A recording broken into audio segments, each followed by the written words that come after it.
Hey guys, it's Eric. Today I'm going to show you how to change out a two-way toggle switch on your rheostat. It's very common that these get broken and they're pretty easy to replace and do it on your own. Does the water toggle switch on your rheostat look like this? First thing you're going to do is use a Phillips screwdriver to remove the 4 screws on the back side of your rheostat.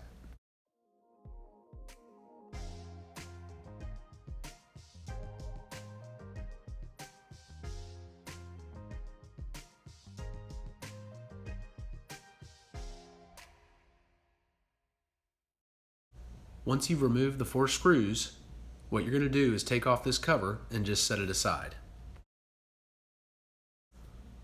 From there, you're going to use a flathead screwdriver to remove this retention spring. Go ahead and set the retention spring aside, but don't lose it. Next, you're going to use your flathead screwdriver just to push the pivot pin out. Have some needle nose pliers handy so you can just pull that pin straight out. You'll notice the broken switch comes right out.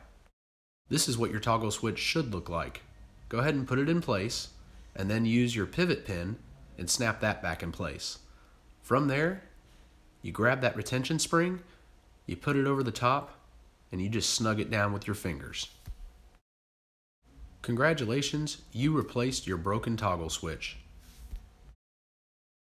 Finally, you're going to reattach the cover with the 4 screws that you removed in the beginning. If you have any questions or comments, please feel free to put them in the comments below. Have a great day.